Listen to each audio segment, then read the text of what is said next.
नमस्कार मित्रांनो, मी कमलेश नवाळे तुम्हा सर्वांचं स्वागत करते। मित्रांनो, आज आपण आलो आहोत देवाच्या गोठणे गावातील भार्गवराम या मंदिरात। मित्रांनो, अतिशय खूप मोठा इतिहास असलेले हे मंदिर, प्राचीन मंदिर, अतिशय लोभसवानं असं हे मंदिर, सर्वांच्या डोळ्याचे पारणं फेडणारे आहे। देवाचे गोठणे गाव आणि या मंदिरामुळेच या गावाला देवाचे गोठणे असं नाव पडलेलं आहे। मित्रांनो, या मंदिराला खूप मोठा इतिहास आहे। पेशव्यांचे राजगुरू श्री ब्रह्मेंद्र स्वामी हे या ठिकाणी वास्तव्याला आले होते। येथे त्यांना राजाश्रय मिळाल्यानंतर त्यांनी या मंदिराची निर्मिती केली होती। पुढे अतिशय सुंदर असं हे मंदिर, नयनरम्य अशा परिसरात टुमदारपणे उभे असलेलं असं हे मंदिर। मंदिराच्या चारी बाजूनी जांभ्या दगडाची संरक्षण भिंत आहे। अतिशय सुंदर असे हे मंदिर आपण पाहू शकता। मंदिराच्या आजूबाजूला छोट्या छोट्या इमारती आहेत। मंदिराच्या निर्मितीच्या काळात या बांधलेल्या इमारती आजही शाबूत आहेत। आजूबाजूला घनदाट झाडी असलेली आणि या निसर्गरम्य अशा परिसरात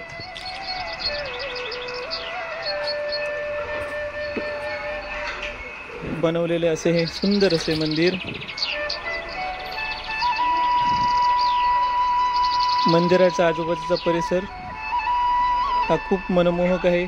मंदिराच्या बाजूने एक नदी वाहत आहे। हा मंदिराचा नगारखाना, पूर्वी येथे नगारा वाजवला जायचा। येथेच एक पंचधातूची पोर्तुगीजांच्या घाटणीची मोठी घंटा आहे। असं म्हटलं जातं, चिमाजी अप्पांनी वसई वर विजय मिळवल्यानंतर तेथील पोर्तुगीजांच्या चर्चमधील ज्या काही घंट्या होत्या त्याने एकत्र गोळा करून या प्रसिद्ध मंदिरामध्ये दिल्या होत्या। मंदिराचं समोरून मनमोहक असे दृश्य, मंदिराचा कळस, सभागृहाचं कौलारू असं बांधकाम, मंदिराचा दीपस्तंभ, मंदिरासमोरील तुळशी वृंदावन,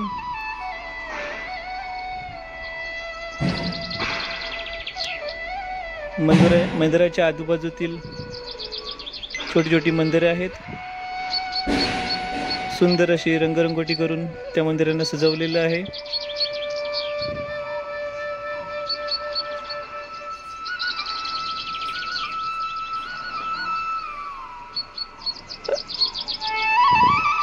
असं अतिशय सुरेख असा हा परिसर, सर्वांना हवा असा वाटणारा असा परिसर। हा परिसरच आपल्याला देवाच्या सानिध्यात घेऊन जातोय। श्री दत्तगुरूंची सुंदर अशी मूर्ती,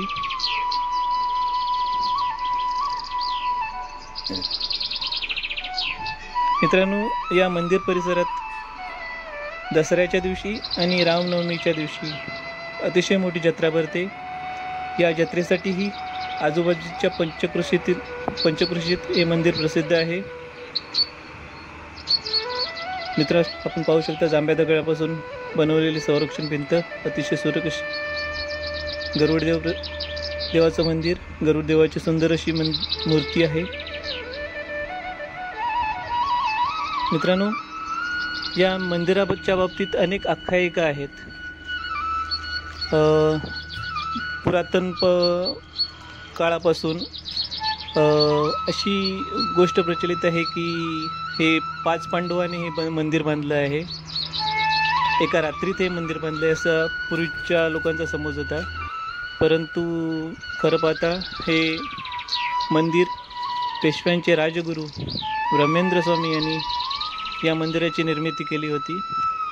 अतिशय सुरेख, अतिशय सुंदर नयनरम्य अशा परिसरात आपल्या आत्म्याला शांती देणारे असं हे मंदिराचा परिसर अतिशय सुखद अशा वातावरणात बनलेलं आहे.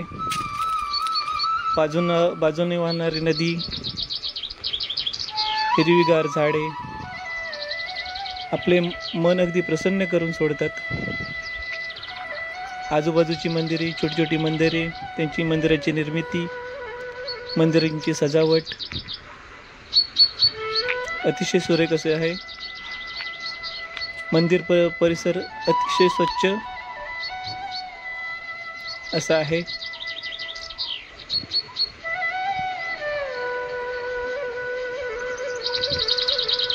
हे मंदिर म्हणजे देवाच्या घुटण्यातील बहुसंख्य लोकांचे श्रद्धास्थान आहे.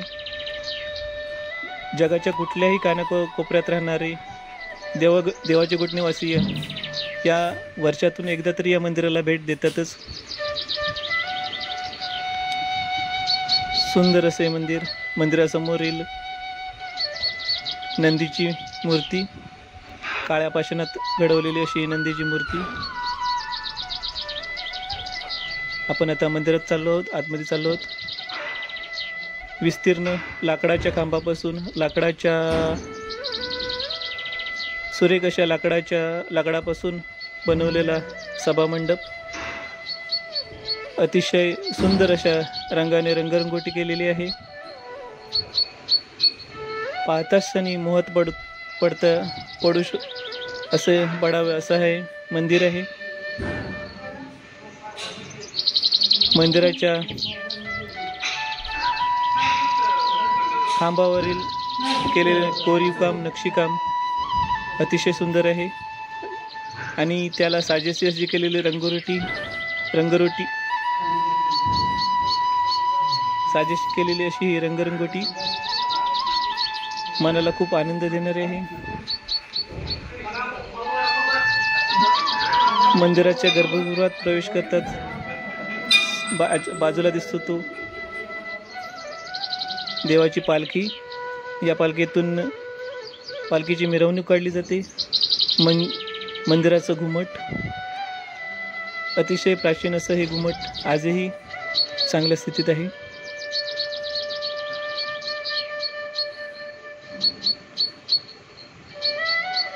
सुंदर असे मंदिराचा गाभारा,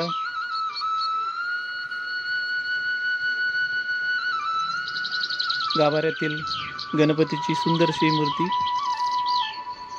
सुखद आनंद देणारे असे.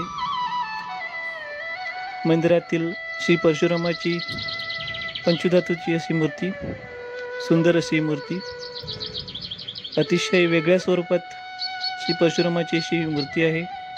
शंकराच्या समोर एक शंकराची पिंडी देखील आहे. सुंदर असे मंदिरातील सुंदर गाभारा आणि सुंदर गाभाऱ्यातील सुंदर अशा मूर्त्या.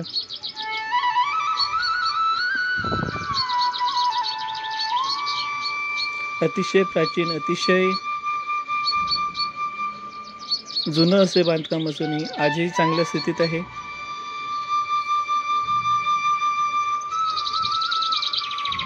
देवाची पालखी, सुंदर अशी पालखी.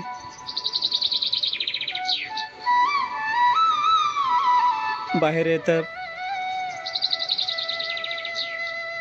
मंदिराचं सुंदर असं घुमट, हा बाहेरचा सभामंडप, अतिशय सुंदर असा सभामंडप, वेगवेगळ्या रंगाने सजवलेलं असं हे सभामंडप, खूपच सुंदर असं हे सभामंडप. मित्रांनो,